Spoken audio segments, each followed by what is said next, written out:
All right, what up, Blockchain Nation? All right, so I just want to quickly talk about my favorite or crypto exchanges and or wallets that I personally use, that I've used.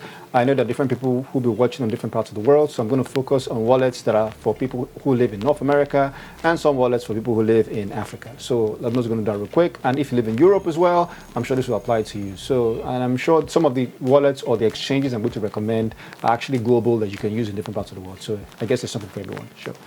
Anyway, so let's just look at this real quick. If you go to Binance Academy, it talks about the best crypto wallets for Binance Smart Chain. Now, I'm not referring just to wallets that you can use for the Binance Smart Chain, but there's something about this that's mentioned here in this article that I just want to highlight before we go into this. So there's some concepts that are very, very important when you're looking for a wallet.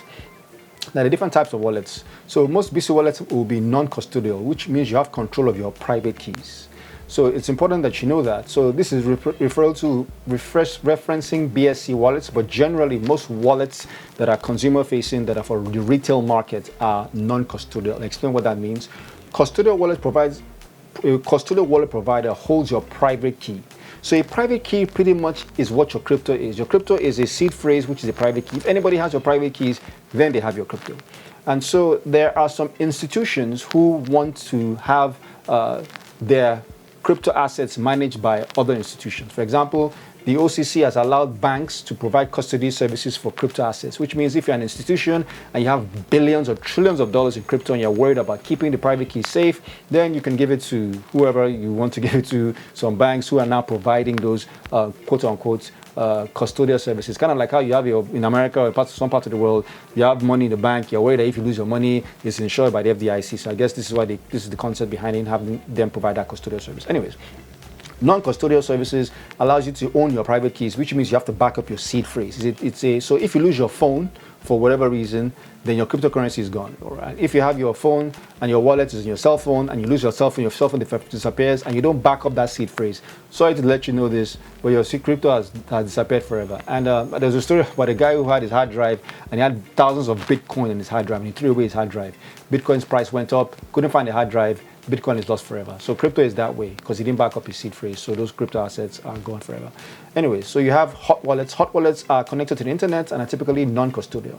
So the hot wallets are convenient for making transactions but come with some security risks. Your private key is held online with your public key and is usually accessible with a user set password. So what you need to do is make sure you have two-factor authentication enabled or multi-factor authentication, which means that you log in with your username and password, and at the same time, you also make sure that you also receive a text message after you log in with your username and password to make sure that your crypto assets are not compromised. And also what I also recommend is if you don't use a text message as a multi-factor authentication, you can also use one of these devices. I'll show you this. It's an authenticator service. I'm not sure if you can see it. Anyways, but you can use Google Authenticator, Microsoft, and all these other companies have great authenticator services you can download from the App Store or from the Play Store.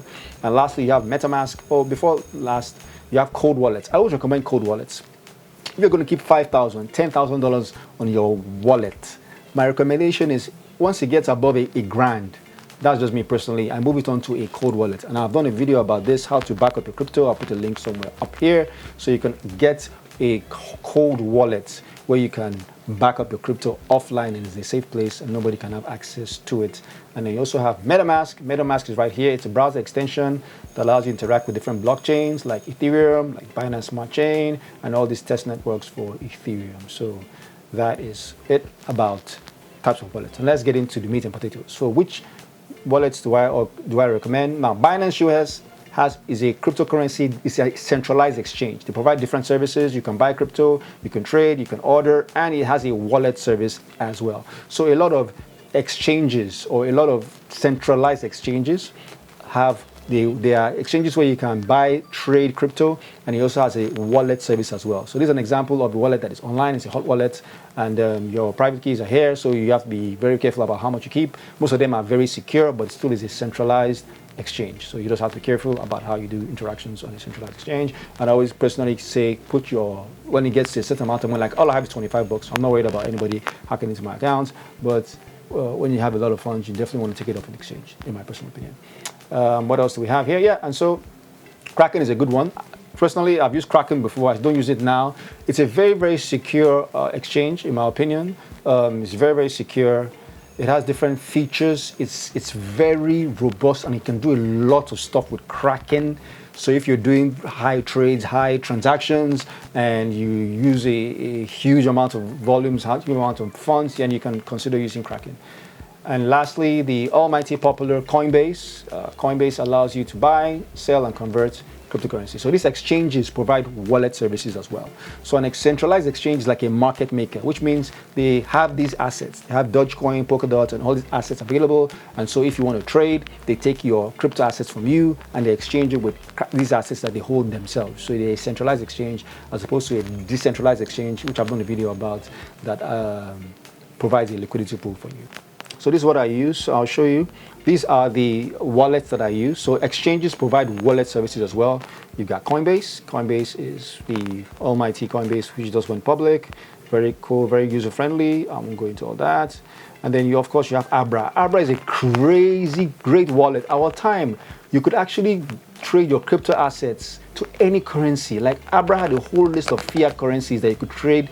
So I could travel to London, move my Bitcoin to pounds. I could travel to Germany, anywhere on the world, right from my phone. I could trade my crypto assets from Bitcoin, Ethereum to any currency. I thought that was so cool. I wonder why Abra removed that. I was in a clubhouse and had the opportunity to speak to the CEO of Abra, and I mentioned, I was like, hey, why did you take away this feature? I'm not sure if I understood his answer, but maybe there's something that I don't know that he knows. That I don't know why they took away that feature, but it was a cool feature. Please, if Bill Barhart is watching, please bring that feature back.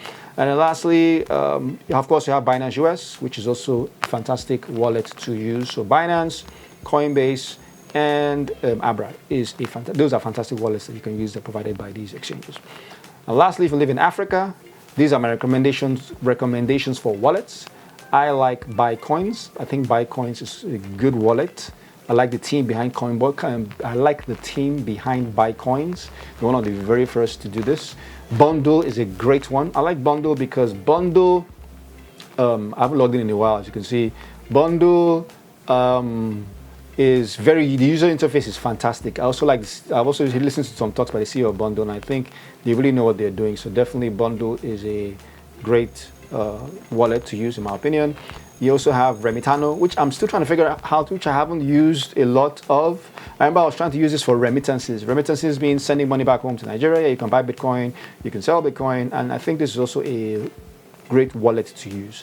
Lastly, AfroX is not a cryptocurrency wallet, but it allows you to move money if you live in the United States and you want to send money back home to Nigeria or to Ghana. It allows you to do that. You can connect to your local account in the US and you can move funds directly from your local USD account and you can transfer it to a bank account in Nigeria or in Ghana as well, which I think is nice. I think the back end of this is exchanging between crypto assets, which is why it's worth mentioning, but it's not a cryptocurrency wallet. Maybe that's something they might consider adding in the future. So yeah, those are all the wallets that I have. So if you're watching and you live in Canada, you live in China, you live in India, please let us know what wallet you use so that our audience, in case any of us decide to go there on holiday and we also want to interact with our crypto assets, what are the exchanges that you use, what are the exchanges that you can recommend? I'll let you leave the comments down below. So that is all I have. Till next time, my wish for you is that you learn more about cryptocurrencies, because crypto is changing and will change the world, especially in the centralized and decentralized finance space. And those who get involved early, in my personal humble opinion, will greatly, greatly impact the future. And if that is you, let's go change the world. If you would like to create more awareness for your brand or content, or you would like to earn additional income, register now on www.kleeki.com. The more you share, the more you earn. Kleeki.